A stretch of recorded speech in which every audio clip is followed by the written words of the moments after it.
We are going girls. Go on, girl.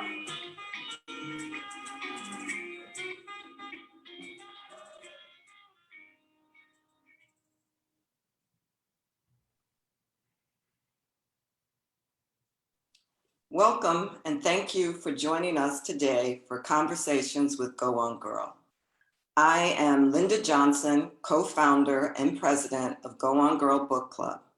2021 marks our 30th year as an organization of members that read and support authors from the African diaspora.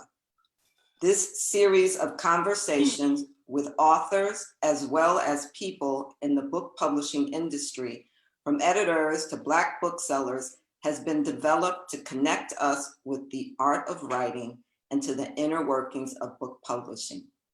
Go On Girl Book Club is a literary sisterhood of dedicated book-loving and reading women in 51 chapters, in 16 states, and in 40 cities, who read a variety of genres written by Black authors.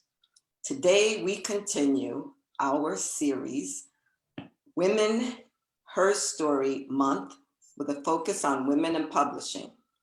As we are in conversation with Abby West from Audible Books and Bahni Turpin, one of their top narrators, Go On Girl co-hosts for today are Julia Chance from New York 1 chapter and Aja Holmes from our California 3 chapter. So let's get this conversation started. Julia Chance. Thank you, Linda. Good evening, everyone. I am excited to be speaking to Abby West, an editorial director at Audible, and Bahni Turpin, one of Audible's star narrators. Abby West is a recovering journalist and true pop culture junkie whose decades at prominent media organizations such as Essence, Entertainment Weekly, and People have given her a love of stories that explore, empower, and celebrate underrepresented communities. Now at Audible, she heads up the Hear My Story initiative, focused on multicultural content programming and amplifying diverse voices and narratives. Abby co-founded the Black Employee Network at Audible with Yvonne Durant in 2019. She also serves on the boards for Be the Match, the National Marrow Donor Program, and the Children's Law Center of New York. Bahni Turpin is a Los Angeles-based actress with many television and film credits, in addition to being an award-winning narrator. She is honored to have been awarded the Audie for Best Female Narrator 2015, Audible Narrator of the Year in 2016, and American Library Association's Voice of Choice for 2017. In 2018, Bahni won Best Female Narration again and was also inducted into the Audible Hall of Fame. She is a 2-time Odyssey Award winner and was also named one of AudioFile's Golden Voices for 2019. Welcome, Abby, and welcome, Bahni. Hi, Julia. Thank you so much for having us. So glad that you're both here. Hello. Now, before I start asking you all questions, I just want to give a little background about audiobooks. The term talking book came into being in the 1930s with government programs designed for blind readers, while the term audiobook came into use during the 1970s when audio cassettes began to replace records. In 1994, the Audio Publishers Association established the term audiobook as the industry standard. Amazon Audible launched the first portable audio player in 1998. Back then it cost about $200 and played only 2 hours of audio. So flash forward.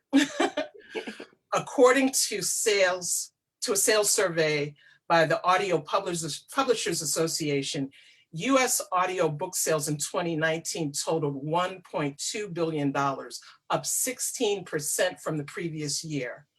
In addition to the sales increase, A national survey of American audiobook listeners ages 18 and up found that the average number of audiobooks listened to per year increased to 8.1 in 2020, up from 6.8 in 2019.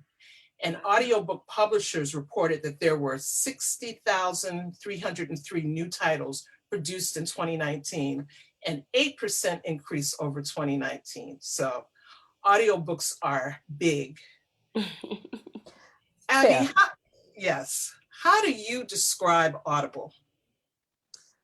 Audible is the premier space for amazing storytelling. And the way that we've approached it over the years has just been about innovation, the same way that, you mentioned the first audio player decades ago, and looking at how to evolve that storytelling, a premium storytelling, and connect with both the creatives and the audience, to folks who are listening in various forms, different genres, different mediums, and just bring it to them where they are in a way that is holistic and just connects authentically. So for me, Audible is a place where we get to amplify storytelling in ways that feel just amazing and forward-looking. Now, you're the editorial director and you're the East Coast region director. Is that how that reads? No. Okay. That's okay. Okay. I thought it was like a regional thing. I didn't quite understand that. I read that someplace. All right. You're the editorial director at Audible. What is your role there as editorial director?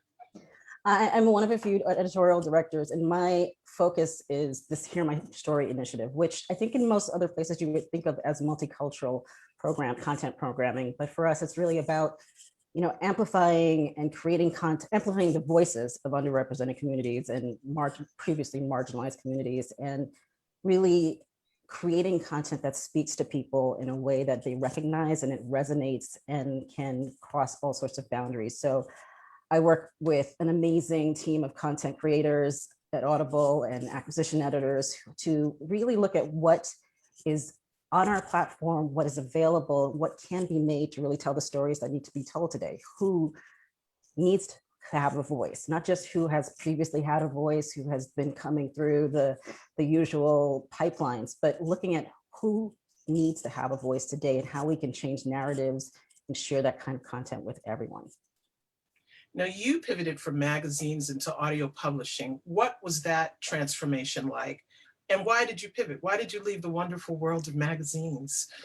I think you're being facetious with that question, but well, I spent about 15 years in magazines, having previously been in newspapers. And I realized with the pivot first from newspapers to magazines and then to digital, that what I cared about the most was storytelling, right? It's about finding out what people want to know, about sharing that, about finding the voices and amplifying people in their spaces, knowing who to talk to. And when I saw, the magazine world was not what it once was, and things were changing in a way that did not feel impactful for me. It became more about clickbaits and things like that weren't always going to really speak to my soul. And I got to a point where I knew that I needed something akin to mission-driven work.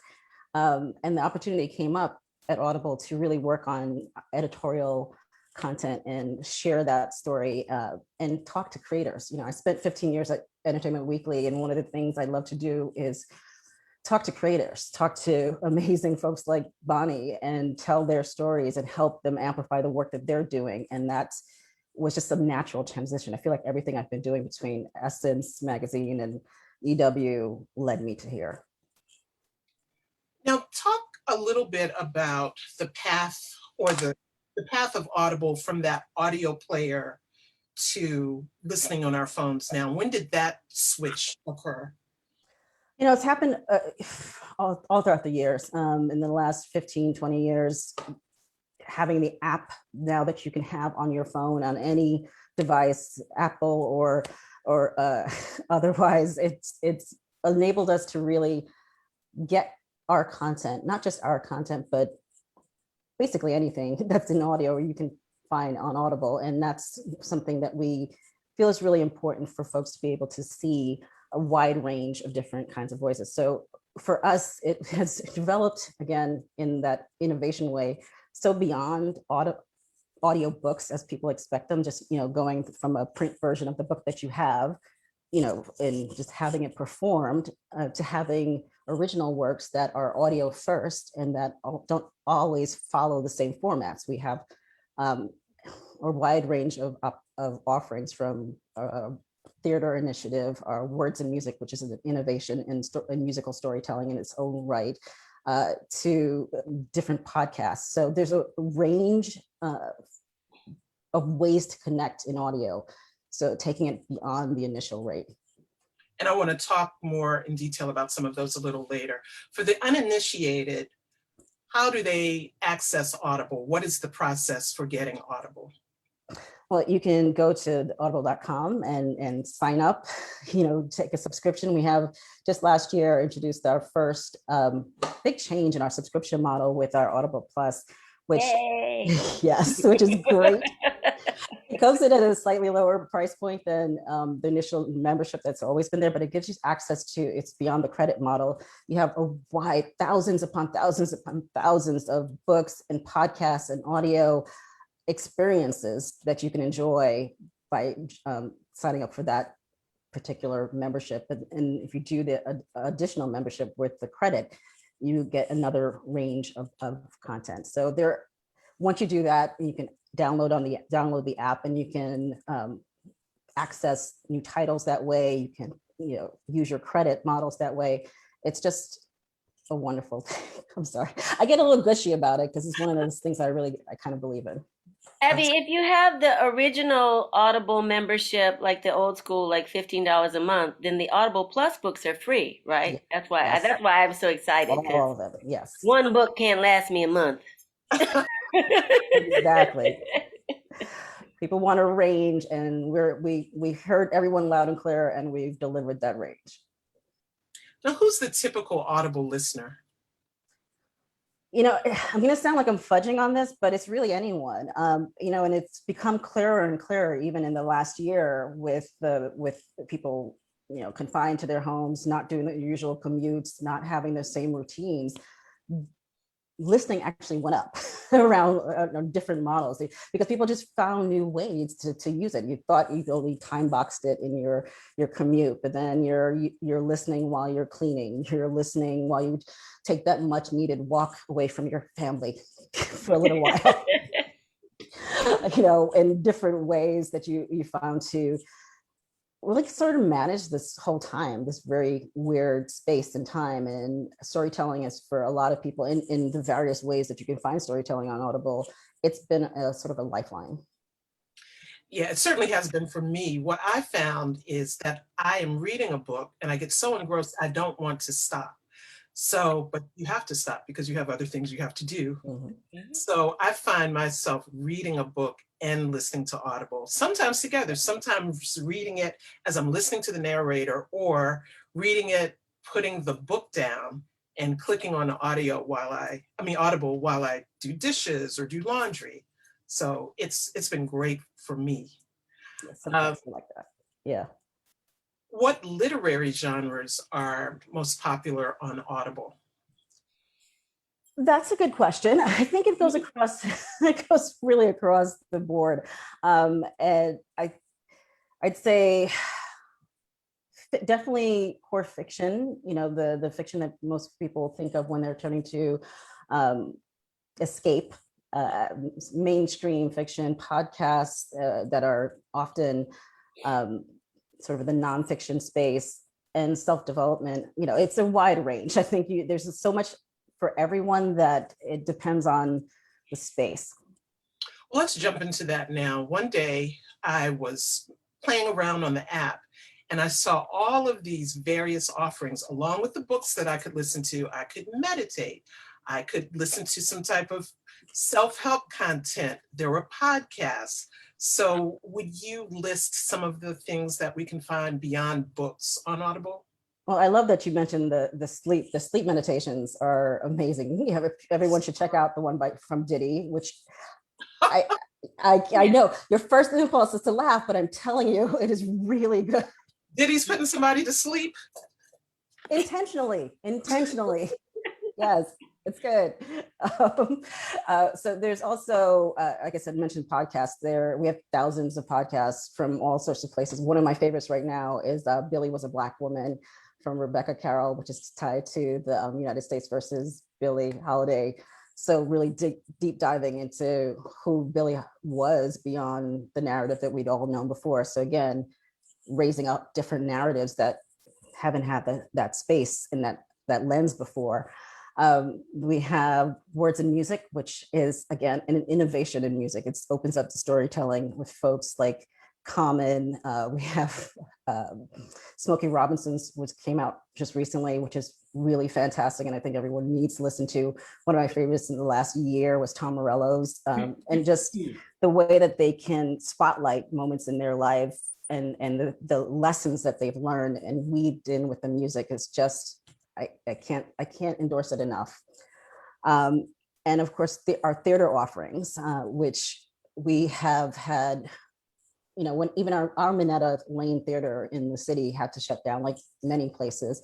And we've been able to do really wonderful partnerships and innovations with like the collaboration between the Williamstown Theater Festival, which would not have been able to put on their productions last year, but were able to do an Audible collaboration that allowed us to bring that forward. So there are lots of different ways that you can explore the audio world and the theatrical world through Audible as well. That's fantastic. And there's now is Audible Originals. Well, that's been around for a little while. That was something. We're doubling down on it. Yeah, that was something I happened upon when I was going through all that Audible had to offer. And I think the first one I listened to was by a woman who was a playwright. And I'm forgetting who it was. I should remember. We have a few. There's Chisa Hutchinson. Like she was doing a memoir, like a short memoir, but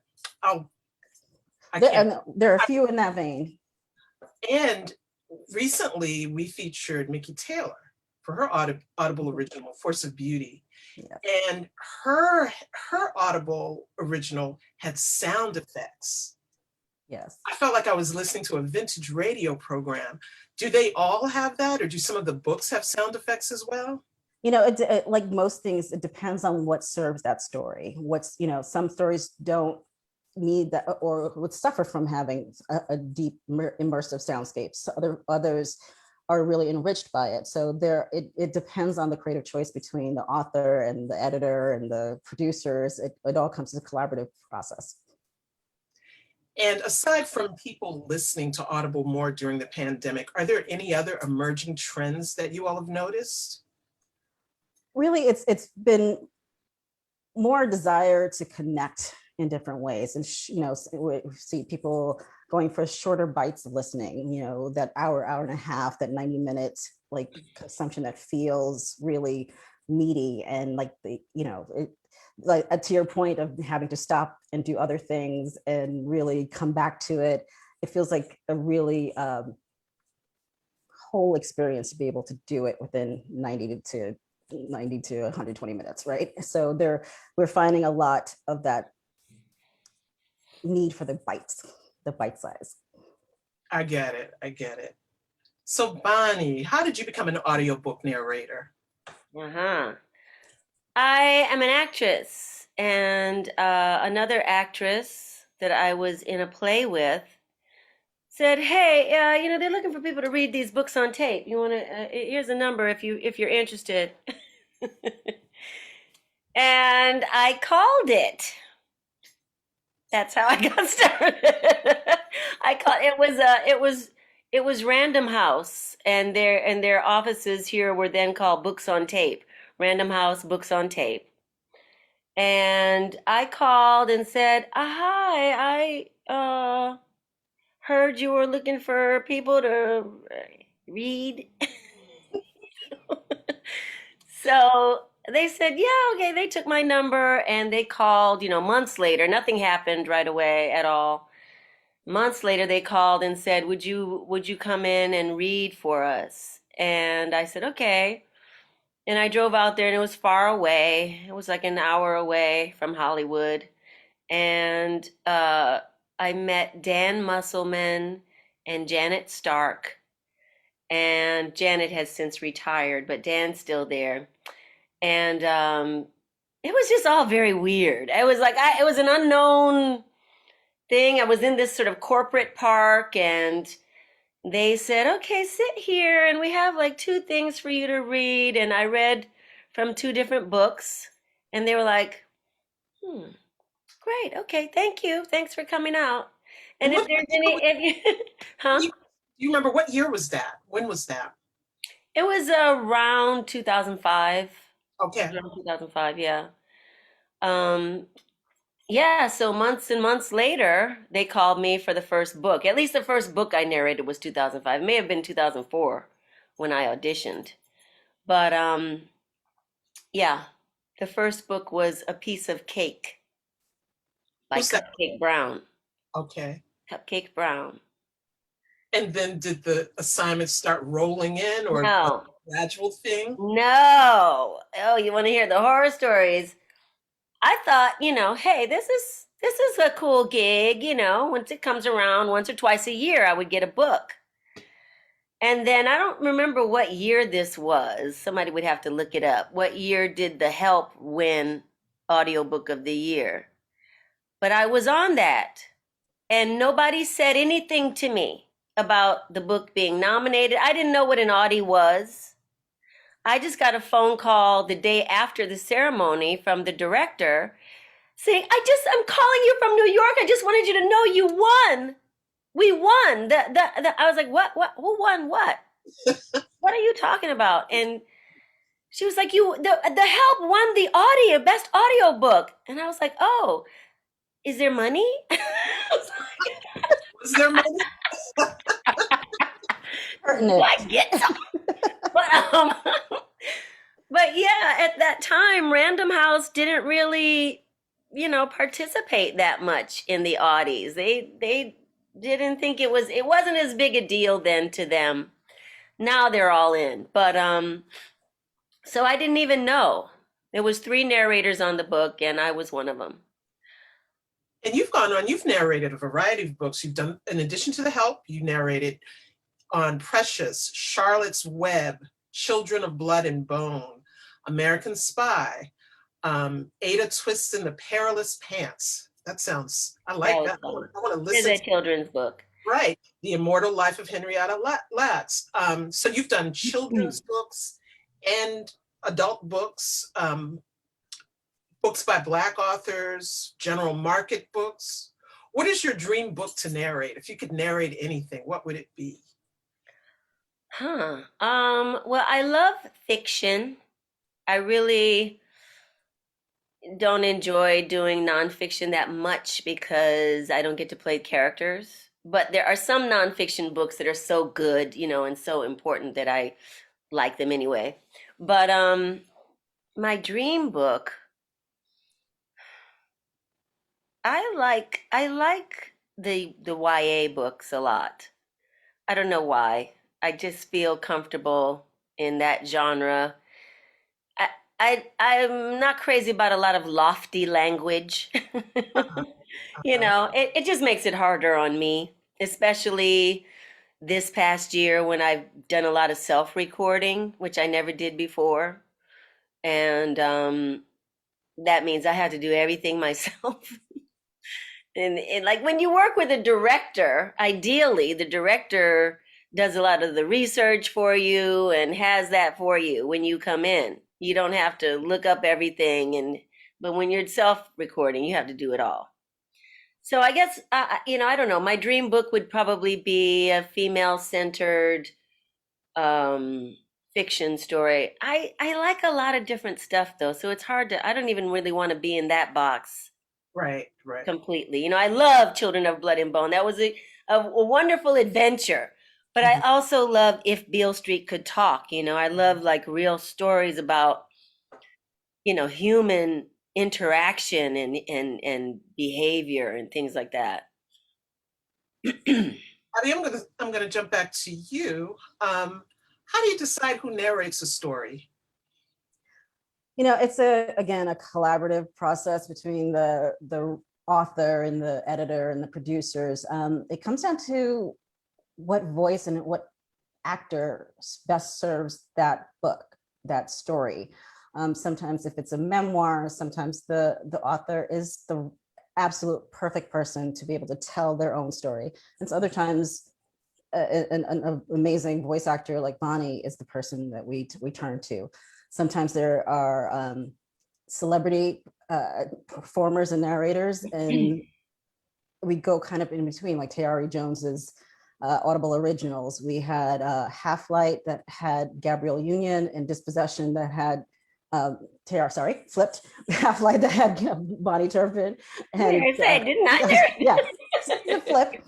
Half Light at Bahni did that amazing performance, and with Dispossession, Gabrielle Union did the other performance for that for Tayari. So it depends on what connects with that story, and we have the great fortune of having an amazing array of voice actors, professionals in this space who know how to really do the multiple characters to really differentiate. I remember listening to Children of Blood and Bone with Bahni and forgetting that it was one person, and that's saying a lot.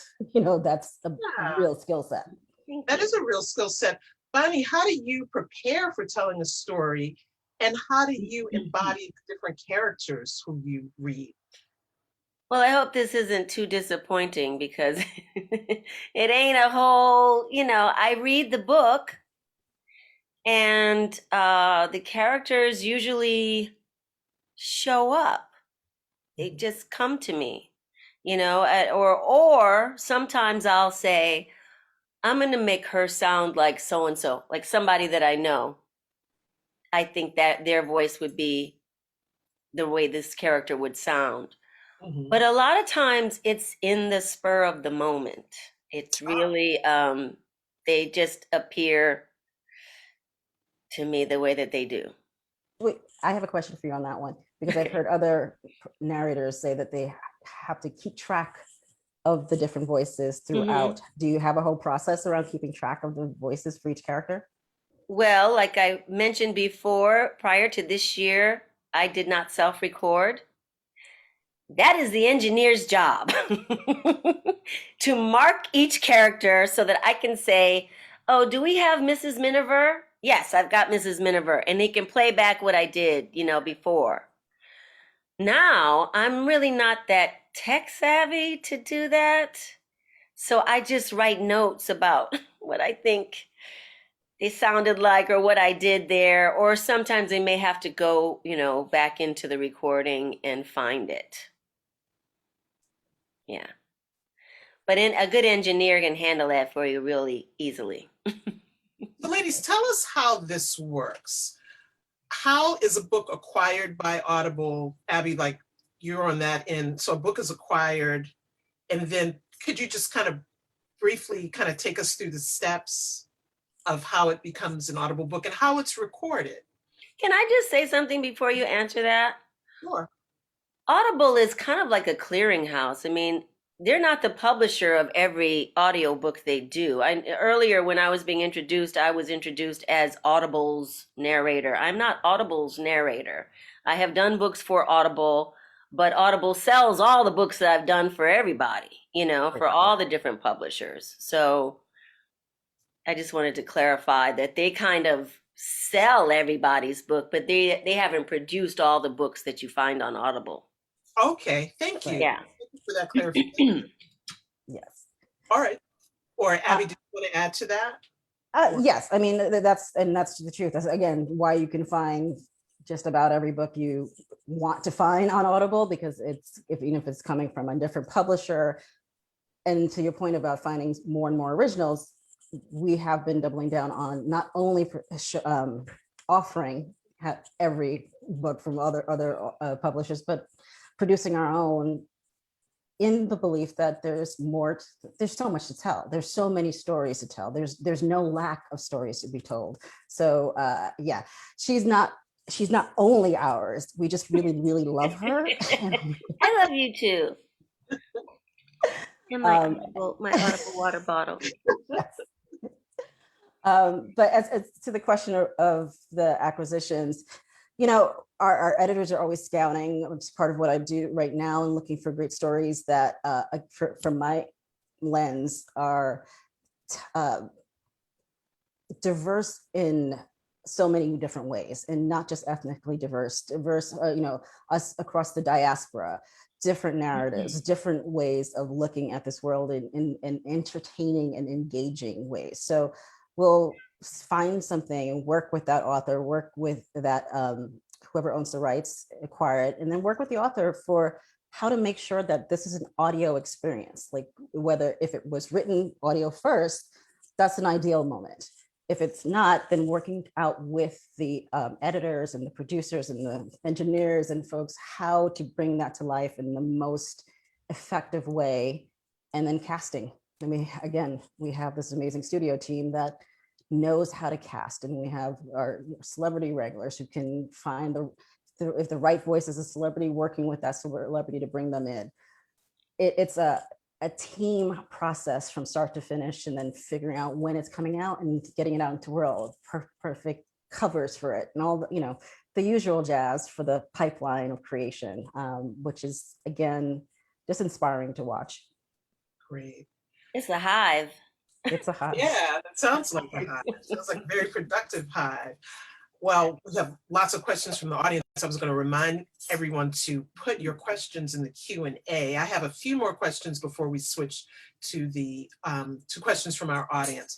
So Bahni, you just finished doing a recording a little while before you got on. So are you recording from home? Do you have a studio at home? I should take you guys and show you my home studio. I do have a home studio. It's not ideal though, because it's a closet. It's not really that soundproof. And in the beginning of the pandemic, when everything was locked down and nobody was going anywhere, it was a lot quieter. And it was working. Now I'm finding I need to get up in the middle of the night to record in there. So I'm starting to go out to some outside studios again, and they've got their, you know, they've set up their COVID protocols, and so they make it safe for me. So I actually, the reason that my schedule got messed up was that I was scheduled to be recording a book in my home booth with a director on Zoom. And we just were having so much noise, we just weren't getting anywhere. So we had to reschedule to go out to a studio. So that's why I was out at a studio. So pre-pandemic, you worked mostly out of a studio. Yes, I refused to I had bought all the equipment. Look, this is like really sort of divine intervention. I purchased all the equipment to have a home studio years ago. Like 6-7 years ago. And then just like, you know, dragged my feet and didn't really want to do it. And, you know, I didn't want to be bothered with the technical aspect, and just never learned really how to use it until the lockdown happened. And I had just started recording a book I really loved at a studio. And I got a call from the producer saying, look, if you can't get your home studio up and running by 3:00 tomorrow, we're going to have to recast. Oh, that's incentive. Yeah, so that did it. Yeah. So formerly, when you would go into a studio, say you were working on a book with more than one actor, would you all be in the studio at the same time, or everybody read their parts and then it's edited together?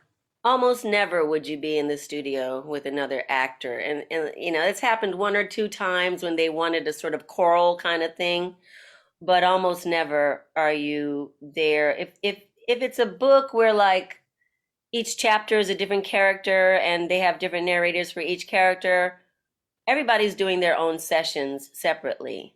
Mm-hmm. Yeah. So is audiobook narration a pretty good gig for an actor? Yes. I like it. We can tell. Abby, what books by Black authors are popular around now on Audible?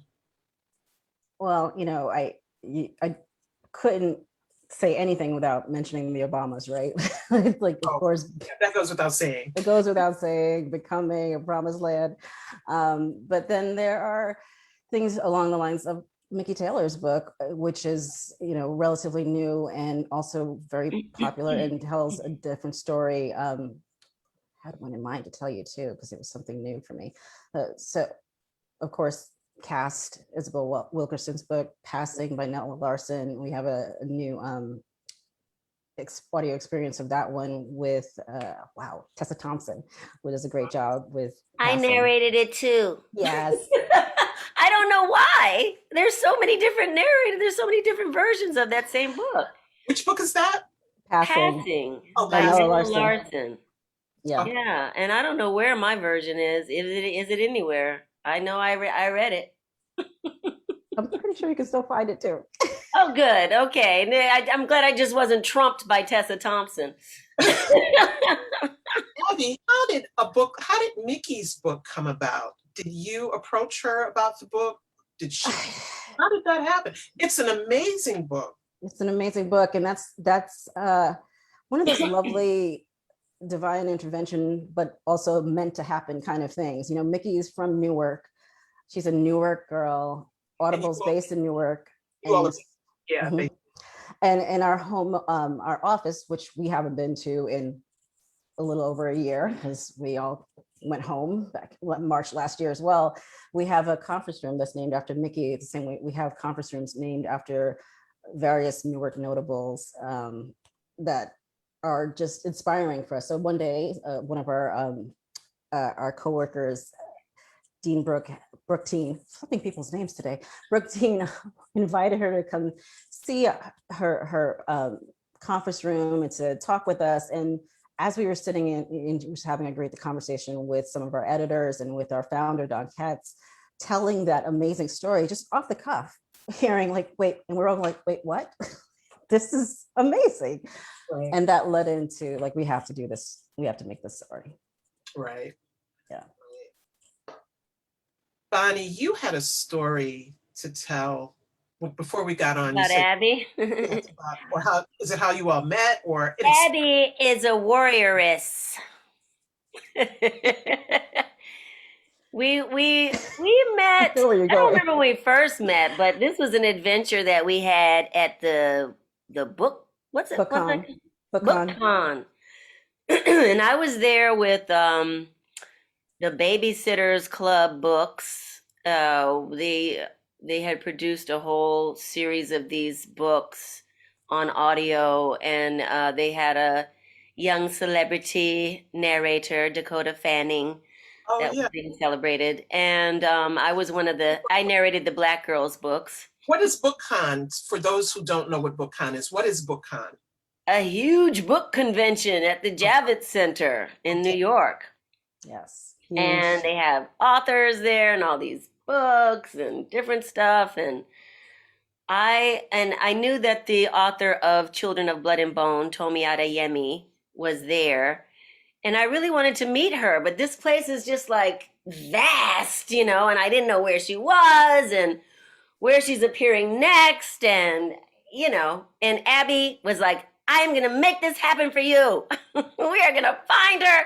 She had a walkie and she was like, where is she now? I think she just left the such and such auditorium. So we ran around that place to a couple of different locations before we finally found her where she was about to give autographs. And I jumped the line. I was like, excuse me, I'm the narrator. I have to talk to Tomi Adeyemi. Anyway, so it was great. And we met and we hugged, and I just adore her. She's the most adorable author I've ever seen in my life. I still have that photo. I have that photo. I think I sent it to you, but I love that photo. Too. Yeah, she's incredible. I can imagine that as you were talking about it. I've been to the Javits Center many times. It is a sprawling, huge place. So. And Abby did not give up. She didn't say, look, I got to be such and such. You know, I'm sorry. I tried. You know, she was like, I'm going to make this happen. So I think we first met at the Hall of Fame thing. We did. Yes. And Audible had a narrator how to. And that was the Wakanda. That was Black Panther year. So we were like, Wakanda forever. Yeah. It was fabulous. Also something I treasure. Yes. Well, before I turn it over to Aja, who's going to ask you all questions from the audience, this is a question we ask all of our guests. So we're a book club. If you all had a Go On Girl chapter of your own, who would you invite to be a member? And it could be someone past, present, someone popular, somebody you know personally. If we had a chapter of the book club, who would Yeah. we invite into our club? Yeah, if you had your own chapter, if Abby had her own chapter, who would you invite to meet with once a month and read and talk about books? I would definitely invite, I don't know if she would come, my friend Vanessa Williams. She's a lovely writer, and she's an actress. I guess you know she's an actress. This is the one from Bed-Stuy, from Do or Die Bed-Stuy, that Vanessa Williams. So yeah, I think she would like it, and she would be great to have in my chapter of Go On Girl. Soul Food, Vanessa Williams. Soul Food, Yes. the television show. There you go. Weren't they both in Soul Food? Yeah, one was, One was in the movie, one was in the TV series. Yeah. I mean the one in the TV series, the chocolate one. Going for the deep cuts. I like this. I would have to say I just know so many dope women in my little crew, and I would love a chance to just have a book club with them. We're all doing so many wonderful things, and some are authors. Donnie Walton has a book coming out next week called The Final Revival of Opal and Nev. This is a plug from a friend about it, that a certain someone is a narrator on. Opal. Killing it. I haven't heard it yet. And I told Donnie that Opal lives rent free in my head since I've read iterations of this book, and Wow. you are perfect for her. I cannot And she's wait. from Detroit. Exactly. So Donnie and like Camilla Forbes over at the Apollo, I have a little crew of girlfriends who are amazing and doing amazing things that I would love to actually just be able to have a book club with. Okay. Well, I am going to turn it over to Aja Holmes, who will take questions from the audience. Take it away, Aja. Thank you, Julia. Thank you, Julia. You. Hello, thank you so much, Julia, for passing it over. Excited to be here and to ask the questions that's in the chat. Thank you so much for putting the questions in the Q&A. I appreciate it. We're gonna ask these here and get it started. A lot of them are technical, and one of them asks, what is the difference between audiobooks now and audible.com, and are they in some way connected? They are not. And I couldn't really speak to anything about the other. I could tell you all sorts of things about audible.com. Yes, no worries. Just all right. Considering that some book lovers might be blind, how do we get a selection on audible.com? I think I need a little clarification on get a selection. In terms of if they're blind, how do they hear or to be able to select which books that they want to listen to? How do they browse? How do they browse? There we go. That is a very good question that I cannot answer for you right now. But I can look into it and provide an answer to Go On Girl for the person who's asking. So yeah, no, I think that's good. I think that's good. A lot of people who are vision impaired have special programs on their computers that can read it out loud. I know my father did. That's so true. I don't know. Nice. Are Audible books shareable for a price? I know we get that first share, like you invite somebody into the Audible world. That first one is free. First taste, you know, that first one, right? Just for bringing those person into the wonderful world of Audible books, which I absolutely love and adore.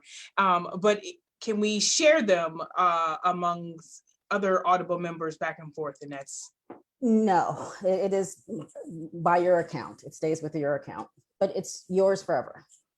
Okay, that's awesome. I do like the badges. This is my own question. I do like the badges, that we get. So if you look into your Audible, your own settings, you can kind of see which badges you get, or every now and then they let you know based on your selection and how much you've read if you got a badge, so you can kind of work towards them. But I do, it gives me that extra incentive to to go ahead and You'll like that. keep going. Yes. Curious about the Audible originals. How did they decide on that? And how do you all select what can be an Audible original?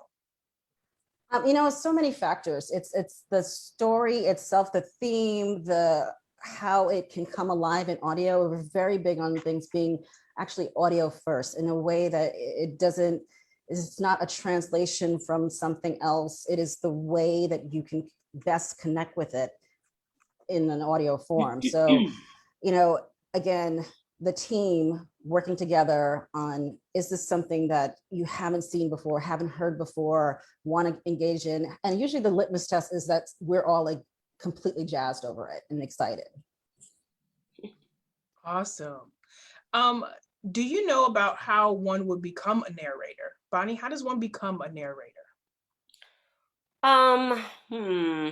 Well, I spoke a little bit earlier about how I became a narrator, and I'm coming from an acting background. I was, acting in the theater, and it seems to me that a lot of narrators do have a theater background. It's something about the little extra. It's like if you're a film actor, you may be a little more subtle, but that's not necessarily true. I think that a lot of narrators have an acting background, and you can, I don't know, Abby, do people want them? I don't want to tell you to send your Well, I guess Abby West can also add to it as well. send your demos out. Yeah. Well, if you could go, we have ACX, which is right, where a ACX. lot of folks you can self-publish your audiobook there, but you can also become a narrator there. If you're self-publishing a book on ACX, you can choose from an assortment of narrators. And there's a process. If you go to that website, there's a process for what's the right word? Auditioning almost for different books. And you can upload your reel and audio stuff there. It's a pathway. Yeah, you have to be able to self-record to be on ACX, and I think they want you to finish the book. I mean, to finish editing it. So you're delivering a finished product. Yeah. There's more. Yeah, definitely. I mean, if you're interested in it, take a look, see if it's for you or not. There are different levels of engagement, or you can go have a really storied career like Bahni and come back at it this way. Nice. So I remember before, Bahni, you talked about Audible having the Audible Plus, where the books are included for free for those who've been a part of this, who've been down with Audible for so long, like myself. And so someone definitely asked that they noticed Audible feature books as included that I can download for free. Most recently, she got Girl, Woman, Other. How can you explain this feature of Audible? Will it always be available? And how do you decide which books to feature? And is there a list somewhere that I can get that's forthcoming as a free book included, or do they just kind of pop up? They're the ones that say included. They have a little banner across the corner on the site. And they're underneath in your app. And they're all different kind of, I mean, some of them are short and some of them are full length, long books. I've listened to some really good ones from the Plus catalog. Yeah, there's a range. I couldn't give you a list because there are so many and they're constantly adding. And there are many factors as to what goes in, but really looking to make sure that there's that variety that people are interested in. Nice. Now, for you, Bahni, do you read the books several times before you actually do the recording on Audible? So do you read it first? I read it once. Did you read it once and then I read it once and then I have to read it again to read it. To record. Okay, so once and then you just, and then after that, you just go ahead and record. A professional. Awesome. I love it. I mean, you've been doing it for so long, so exactly. I've been doing this since there was paper in the booth. You had pages You don't have that anymore. Quietly turn, right? Actually, I used to get a FedEx of a manuscript, like a thick script that would be the book. And it would be on regular 8 by 11, 8.5 by 11 paper. Nice, Yeah. nice. Someone asked, is there any work that you voiced that you would want to take on as an actress on screen? Yes. Go. Oh God, I need some whiskey. Yeah, there are many things that I would have loved to take on as an actress on screen. I mean, the first book that I won an Odyssey Award for was The True Meaning of Smek Day. And that was made into an animated feature. So I wouldn't have been on screen, but, and I told my voiceover agent, I did the audiobook for this. It won some awards and da-da-da-da. And I did audition for the feature, but I didn't get any kind of nod or anything. And they cast it with Jennifer Lopez and Rihanna and, people other than Bahni Turpin. Oh, sorry. So, yeah, And unfortunately, a lot of the stuff that I'm narrating that I love doing the YA stuff, but I'm aged out of playing those roles. Like my voice can play them, but physically, I can't play them, Mhm. So, Bonnie, do you narrate in multiple languages? no. Well, not really. I don't speak any other languages, but sometimes words and like I did a book recently called The Red Island House that took place mostly in Madagascar, but sometimes in Italy, and people spoke French and Italian and Malagasy. And I had to say things in those languages, but I don't speak those. Someone had to pronounce them all for me. Okay. And the Yoruba in Children of Blood and Bone and Children Yeah, of Virtue yeah, and I was gonna- Vengeance. Mm. Yeah. Okay. Bonnie, how closely do you work with creators of the book or the authors of the book? Usually not closely at all. Some of the Audible originals, one of them, I'll say, one of the authors and I have been in contact. And I'll be like, don't write any Scottish characters. Like, you're killing me. Yeah. But I don't know, he just reached out to me and we corresponded a while before the first book. And then now the third one is coming. We did two. Andrea Vernon. I thought so. All right. They're really fun books. Andrea Vernon and the Corporation for Ultra Human Protection. Those are great books. I really enjoy right. them. They're fun.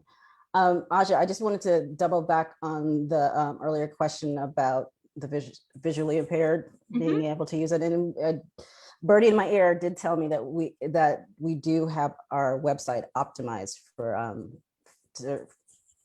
folks. They are with all low ADA vision. accessible. Yeah, yeah. Yes, all of our websites are software. ADA acceptable. You have to be So, by law.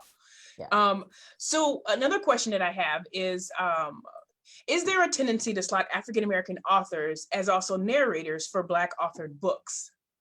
Do you all try your best to do that? If you're speaking about an African American character, that you have the person who's narrating the book be also African American? I think, again, to the point of what serves the story, the voices the best, and it will usually end up being that way. That is generally the way. And especially if there's certain dialects or things along those lines, it is very top of mind. Let's say that. I can't speak for Audible, but I will say that narrating is not colorblind in most instances. I mean, there have been a few books that I've narrated that have not been Black centered, or a Black character that I was voicing. But yeah, it's generally they try to put you in where you fit in. Okay. Mhm. Have either of you all refused to do any books on Audible? Have you refused to, you've been cast at this, but then you read the book and you're like, no, that's not for me? Mm-hmm. I don't know. I don't remember what they were, but usually probably some really, really intellectual nonfiction. And I'm like, nah, I don't want to. Oh, wow. Okay. How can authors get maybe indie books? How can indie authors get their books on Audible? That's usually through the ACX route or approaching an acquisitions editor and just elevating your book and your content to them and for review. Would that also be the same for self-published books as well? Yes, it would. Okay. So is there a way to add photos that may be included in the book? For example, there's a book called Life of Pi, and that author came out with a photo version of the book. But is there a way to add kind of like some photos that may be included in the book? Or is there a way to add the extensive index or bibliography in a printed addendum in part of the Audible part of the book? A number of different books, and it depends book to book, publisher to publisher, offer PDFs that do download with the title, and you can find them in your library. So if that is offered by the publisher and the author, you will find it in the library along with your title. Okay. Okay. Bonnie, have you ever narrated a book that you really didn't like? And if so, was it harder to do than other books? Absolutely. Give them the tea. Yeah. I don't love every book I read. So yes. And you're like, oh God, I'm gonna get to the end of this. Yeah. Yeah. Okay. So I am reading The Coldest Winter Ever in preparation for her new book that's coming out. Mm-hmm. And when I first started this search, I didn't read it back in the day. It was, I was a freshman in college. I had a lot of other books to read for fun. Is there a reason why that Coldest Winter Ever is not on Audible? Or isn't it an audiobook yet? When you see situations like that, there are lots of reasons behind the scenes that I can't speak to this one in particular, but they tend to have different rights reasons and issues that go beyond my pay grade. Okay. Well, thank you so much for your time and for being with us today. I have gotten all the questions done. I didn't know if I was going to, but we thank you so much for your time. I enjoy Bahni Turpin. I was very excited to have this, and I thought that we should be able to somehow engage. We have heard Bahni Turpin's voice, all of us in part of Go On Girl, because of the books that we listen to, and a lot of us listen to a lot of books on Audible. That's why it's taken me 8,000 months to read Coldest Winter Ever, because it's not on audiobook. And so I would have had it done by now had it been all that, but I'm trying my best. Who's that by? Sister Soldier. Oh, Sister Soldier. Yeah. Wow. So, but yes, so I thank you so much. But you know that tomorrow on March 27th at 6 p.m., we will have Eastern time. So that's 3 p.m. our time in California, our final conversation during Women's History Month. And so we're excited for that one. And it's going to feature publishing veterans Marie Brown, Tracy Sherrod, and Linda Duggins. And so we thank you all so much for joining us. I am an Audible fan. I've turned a couple people onto Audible. So, I've shared to do that. I think I got the shareable badge. I'm not sure if that's one of them, but I did do that. And I'm so happy to put a face, even though I've already Googled you, but to be able to meet you in person, Bonnie. You're my fan voice in my head. Thank you. Thank you. Thank you so much again for Thank your you time. both. Thank you. Thanks for having us. It's great to see you, Abby, and great You to too. meet you, everyone else. Great to meet you too. Thank you. Thanks. Bye-bye.